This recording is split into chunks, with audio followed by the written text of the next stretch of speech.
यह मशीन में सुधार सकता हूँ। अरे गरीब, निकल यहाँ से। तुम्हें पता भी है यह क्या है गरीब कहीं का? श्यामपुर के उस शहर के उस हिस्से में सुबह जल्दी आती थी, लेकिन उम्मीद देर से। सूरज की पहली किरणें जब टूटी छतों और जंग लगे टीन पर पड़ती, तब भी वहां जिंदगी बोझ जैसी लगती थी।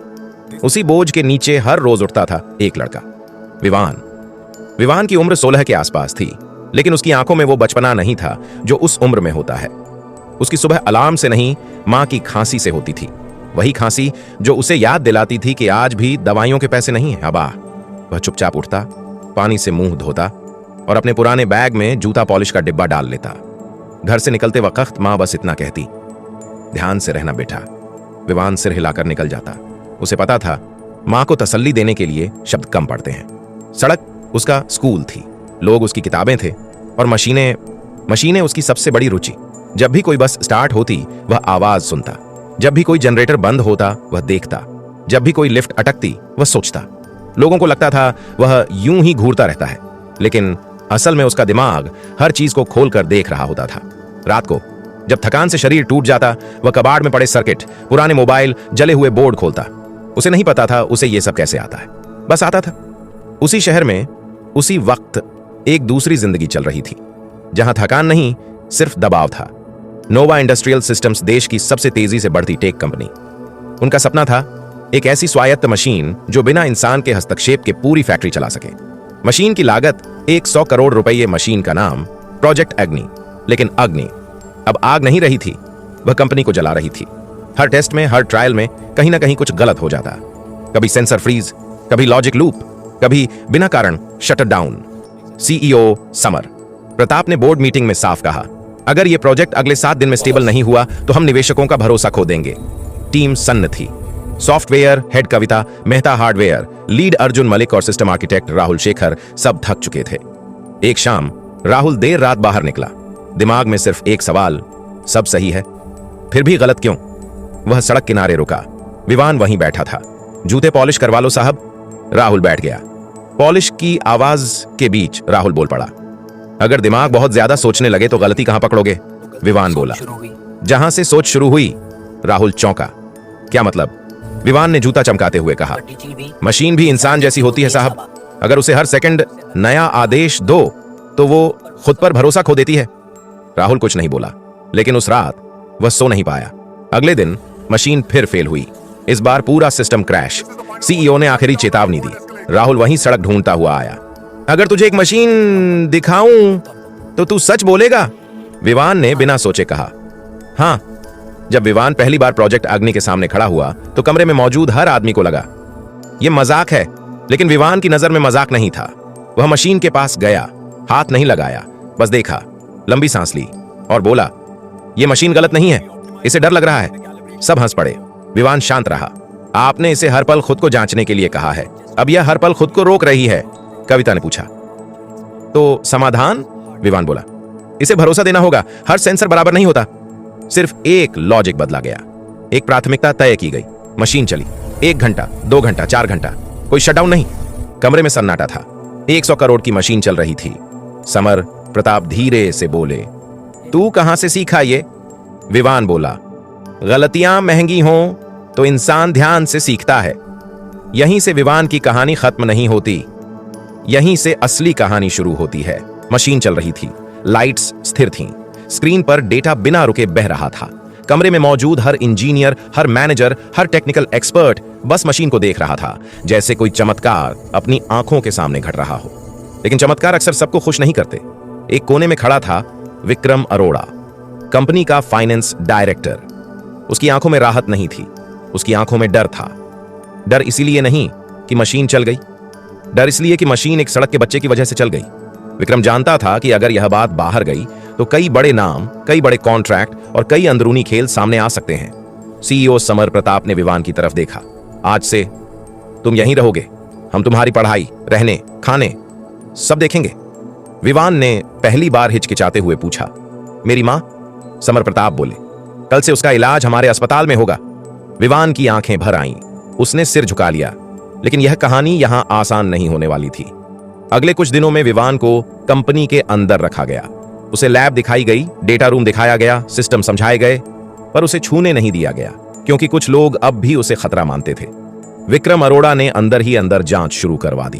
उसका मानना था इतनी बड़ी मशीन, इतनी छोटी उम्र, कुछ गड़बड़ जरूर है। विवान को टेस्ट में डाला गया, logic test, pattern test, system thinking test. हर बार विवान चुपचाप बैठता, देखता और जवाब दे देता, बिना घबराहट, बिना दिखावे। इसी बीच एक रात प्रोजेक्ट अग्नि फिर अचानक स्लो हो गया। फेल नहीं हुआ, बस अटक गया। इंजीनियर घबरा गए। विवान को बुलाया गया। उसने स्क्रीन देखी, फिर लॉग फाइल, और अचानक बोला, किसी ने जानबूझकर एक वैल्यू बदली है। पूरा कंट्रोल रूम सन। विक्रम अरोड़ा के चेहरे का रंग उड़ गया। जांच बैठी, सिस्टम ऑडिट हुआ। सच सामने आया, एक सब कॉन्ट्रैक्टर के जरिए डेटा में छेड़छाड़ की गई थी। मकसद प्रोजेक्ट फेल कराना और विदेशी कंपनी को कॉन्ट्रैक्ट दिलाना। अब मामला सिर्फ मशीन का नहीं रहा, यह साजिश बन चुका था। समर प्रताप ने साफ कहा, विवान अब सिर्फ मददगार नहीं है, वह इस प्रोजेक्ट का हिस्सा है। विक्रम अरोड़ा ने विरोध किया। एक बच्चा हमारी सिक्योरिटी के लिए खतरा है, विवान ने पहली बार तेज आवाज में कहा। खतरा? मैं नहीं हूं सर, खतरा वो है जो सच से डरता है। कमरा चुप। उस रात विवान छत पर बैठा था। शहर की लाइट्स नीचे चमक रही थीं।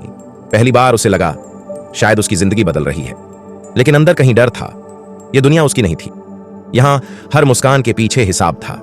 कुछ हफ्तों बाद प्रोजेक्ट अग्नि का नेशनल डेमो रखा गया। मीडिया, मंत्री, निवेशक सब आने वाले थे, और ठीक उसी सुबह मशीन पूरी तरह बंद हो गई। इस बार कोई एरर नहीं, कोई अलर्ट नहीं, सीधा ब्लैकआउट। पैनिक। इंजीनियरों के हाथ कांप रहे थे। समर प्रताप का चेहरा सख्त था। विवान को बुलाया गया। उसने मशीन को नहीं देखा, सीधे कंट्रोल पैनल के पीछे गया। एक छोटा सा स्विच। इसे किसने लगाया? सब चुप। यह एक मैनुअल किल स्विच था जो सिस्टम को पूरी तरह मार सकता था। यह डिजाइन में नहीं था, मतलब साफ था, अंदर का ही कोई था। विवान ने स्विच हटाया, सिस्टम रिब्यूट किया, मशीन वापस चल पड़ी। डेमो सफल रहा, तालियां बजीं, पर कहानी खत्म नहीं हुई। उस रात पुलिस आई। विक्रम अरोड़ा गिरफ्तार हुआ। उसने कबूल किया, उसने जानबूझकर प्रोजेक्ट को अस्थिर किया ताकि विदेशी डील से उसे कमीशन मिले। जब उसे ले जाया जा रहा था, उसने विवान को देखा और बोला, तू बहुत आगे जाएगा, पर याद रखना, ये दुनिया तुझे कभी अपना नहीं मानेगी। विवान शांत रहा। समय बीता। विवान की पढ़ाई शुरू हुई। उसने किताबें देखी, पहली बार क्लासरूम में बैठा, लेकिन अब उसकी सोच बदल चुकी थी। वह सिर्फ मशीनें नहीं समझना चाहता था, वह सिस्टम समझना चाहता था, तकनीक के भी और इंसानों के भी। सालों बाद एक इंटरनेशनल कॉन्फ्रेंस। स्टेज पर एक युवा खड़ा था। नाम Dr Vivaan Sharma, designation lead system architect, Nova industrial systems. वही लड़का जो कभी सड़क किनारे बैठा था। उसने माइक पर कहा, टेक्नोलॉजी तब तक बेकार है जब तक वह हर इंसान के लिए काम न करे, और काबिलियत कभी गरीबी से हारती नहीं। हॉल तालियों से गूंज उठा, और कहीं दूर किसी सड़क किनारे एक और बच्चा किसी मशीन को घूर रहा था। कहानी खत्म नहीं हुई थी, कहानी बस आगे बढ़ गई थी। विवान जब स्टेज से उतरा तो तालियों की आवाज उसके कानों में गूंज रही थी, लेकिन उसके दिमाग में सिर्फ एक चेहरा था, उसकी मां का। वह मां जिसने कभी उससे यह नहीं पूछा कि तू क्या बनेगा, बस इतना कहा था, ईमानदार रहना। कॉन्फ्रेंस खत्म होते ही विवान सीधे अस्पताल गया।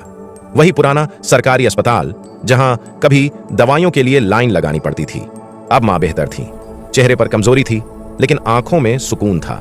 मां ने विवान का हाथ पकड़ा और कहा, आजकल तू बहुत बदल गया है। विवान मुस्कुराया। अच्छा या बुरा? मां बोली, जिम्मेदार। विवान की आंखें भर आईं। यही शब्द उसने पूरी जिंदगी ढूंढा था। कुछ महीने बाद विवान ने कंपनी के बोर्ड के सामने एक प्रस्ताव रखा, एक ऐसा प्रस्ताव जिसकी उम्मीद किसी को नहीं थी। उसने कहा, हम करोड़ों की मशीनें बना रहे हैं, लेकिन देश की 70% फैक्ट्रियां अभी भी पुराने सिस्टम पर चल रही हैं। अगर हम सस्ती, छोटी और स्मार्ट मशीनें बनाएं तो असली बदलाव आएगा। बोर्ड में सन्नाटा छा गया। कोई बोला, इसमें मुनाफा कम है। विवान ने जवाब दिया, पर असर ज्यादा है। लंबी बहस हुई। कई लोग विरोध में थे, लेकिन समर प्रताप ने आखिरकार कहा, अगर विवान इस प्रोजेक्ट की जिम्मेदारी ले तो मैं इसे हां कहता हूं। यहीं से शुरू हुआ प्रोजेक्ट आधार, एक ऐसा मिशन जो सिर्फ मशीन नहीं, मौके बनाने वाला था। विवान ने शहर शहर जाकर वर्कशॉप खोली, गरीब बच्चों को बुलाया, उन्हें मशीनें छूने दी, डरने नहीं दिया। वह खुद कहता, डिग्री बाद में आ जाएगी, पहले जिज्ञासा जरूरी है। कई लोगों ने उसका मजाक उड़ाया। मीडिया ने सवाल उठाए, क्या एक सड़क से आया लड़का देश की इंडस्ट्री बदल पाएगा? विवान ने जवाब नहीं दिया। उसने काम किया, 3 साल बाद देश की सैकड़ों छोटी फैक्ट्रियां प्रोजेक्ट आधार की मशीनों से चल रही थीं। हजारों लोगों को रोजगार मिला और सबसे बड़ी बात, हजारों बच्चों को भरोसा मिला। एक दिन विवान उसी सड़क पर वापस आया जहां कभी वह जूते पॉलिश किया करता था। वहां एक छोटा लड़का बैठा था, हाथ में ब्रश, आंखों में सवाल। विवान ने जूते आगे बढ़ाए। लड़के ने पूछा, भैया आप क्या करते हो? विवान मुस्कुराया, मैं मशीनें ठीक करता हूं। लड़का बोला, मैं भी सीखना चाहता हूं। विवान ने उसका सिर सहलाया। तो फिर देर किस बात की? कैमरा धीरे धीरे ऊपर जाता है। शहर, फैक्ट्रियां, सड़कें सब एक साथ दिखती हैं। विवान की आवाज गूंजती है, हर बच्चा खास होता है, बस किसी को उसे देखने की जरूरत होती है। और अगर समाज देखना सीख जाए तो चमत्कार आम हो जाते हैं। विवान उस छोटे लड़के का हाथ पकड़कर कुछ देर खड़ा रहा। उस सड़क पर खड़े होकर उसे लगा जैसे समय एक पूरा चक्कर काटकर वापस वहीं आ गया हो। वही धूल, वही शोर, वही बेबसी। बस फर्क इतना था कि अब उसके अंदर डर नहीं था। उसने लड़के से पूछा, नाम क्या है तेरा? लड़के ने झिझकते हुए कहा, नीलू। विवान मुस्कुराया। उसे अपना बचपन याद आ गया, जब लोग नाम नहीं काम से पहचानते थे। उस दिन विवान देर तक उसी इलाके में घूमता रहा। कभी किसी बंद दुकान के सामने रुका, कभी किसी टूटे ट्रांसफार्मर को देखता रहा। लोग उसे पहचान नहीं पाए, लेकिन उसे सब पहचानते थे। हर मोड़, हर दीवार, हर आवाज। रात को वह देर से घर पहुंचा। मां सो रही थी। विवान पास बैठ गया। मां की सांस अब पहले से बेहतर थी, लेकिन झुर्रियां बढ़ गई थीं। विवान ने पहली बार महसूस किया, सफलता समय नहीं रोकती। अगले कुछ दिनों में विवान ने एक फैसला लिया जो कंपनी के लिए भी चौंकाने वाला था। उसने कहा, मैं सिर्फ बोर्ड रूम में बैठकर फैसले नहीं लेना चाहता, मुझे फिर से जमीन पर जाना है। समर प्रताप ने पूछा, तुम क्या ढूंढ रहे हो? विवान बोला, खुद को और बाकी विवान को। प्रोजेक्ट आधार अब सिर्फ मशीनों तक सीमित नहीं रहा। विवान ने हर वर्कशॉप में एक नियम रखा, कोई कुर्सी ऊंची नहीं होगी, सब जमीन पर बैठेंगे। इंजीनियरों को यह अजीब लगा, लेकिन बच्चों को अपनापन महसूस हुआ। कई बच्चे पहले दिन सिर्फ देखने आए, दूसरे दिन छूने लगे, तीसरे दिन सवाल पूछने लगे, और सवाल विवान को सबसे ज्यादा पसंद थे। एक दिन एक इंजीनियर ने कहा, सर, ये बच्चे प्रोफेशनल नहीं बन पाएंगे। विवान ने शांत स्वर में जवाब दिया, कभी हम भी नहीं थे। धीरे धीरे प्रोजेक्ट आधार की चर्चा फैलने लगी। कुछ अखबारों ने तारीफ की, कुछ ने तंज कसा। एक डिबेट शो में विवान को बुलाया गया। एंकर ने सीधा सवाल किया, क्या आप भावनाओं में देश की इंडस्ट्री चला रहे हैं? विवान ने कैमरे की तरफ देखा और कहा, अगर इंसान की जगह मशीनें ही सब तय करें तो फिर इंसान की जरूरत क्या है? उस दिन बहुत से लोगों ने टीवी बंद कर दिया, लेकिन बहुत से बच्चों ने पहली बार सपना देखा। समय के साथ प्रोजेक्ट आधार का असर दिखने लगा। छोटी फैक्ट्रियों का प्रोडक्शन बढ़ा, मालिकों का भरोसा बढ़ा, और सबसे जरूरी, मजदूरों की इज्जत बढ़ी। एक शाम विवान को पुलिस स्टेशन से कॉल आया। विक्रम अरोड़ा जेल से पैरोल पर बाहर आया था और उससे मिलना चाहता था। मुलाकात जेल के एक कमरे में हुई। कांच के उस पार विक्रम कमजोर दिख रहा था। विक्रम ने कहा, तू जीत गया। विवान बोला, मैं नहीं, सच। विक्रम हंसा, तुझे पता है इस सिस्टम में सबसे खतरनाक क्या होता है? विवान चुप रहा। वो इंसान जो डर से नहीं चलता। विवान ने कुछ नहीं कहा, उठकर चला गया। बाहर निकलते वक्त उसे एहसास हुआ, सिस्टम बदलना मशीन ठीक करने से कहीं मुश्किल है। कुछ महीनों बाद मां की तबीयत फिर बिगड़ी। इस बार डॉक्टर ने साफ कहा, उम्र और बीमारी दोनों साथ हैं। विवान पूरी रात मां के पास बैठा रहा। पहली बार वह खुद को असहाय महसूस कर रहा था। मां ने उसकी उंगली पकड़कर कहा, तू रुक मत जाना। विवान की आंखों से आंसू गिर पड़े। कुछ हफ्तों बाद मां पूरी तरह स्वस्थ हो गई और उसने ऊपर वाले का धन्यवाद किया। लेकिन उसी दिन उसने एक ट्रस्ट की घोषणा की, शांति फाउंडेशन मां के नाम पर। उस ट्रस्ट का एक ही मकसद था, गरीब बच्चों को सीखने का मौका। सालों बाद एक विशाल हॉल में सैकड़ों बच्चे बैठे थे। स्टेज पर विवान खड़ा था। उसने कहा, मैं कोई हीरो नहीं हूं, मैं सिर्फ एक उदाहरण हूं कि अगर मौका मिले तो चमत्कार आम हो जाते हैं। कैमरा पीछे जाता है, बच्चों की आंखों में चमक है। मित्रों, सफलता मेहनत मांगती है, समय ही सबसे महान गुरु है। जीवन का जय हिंद।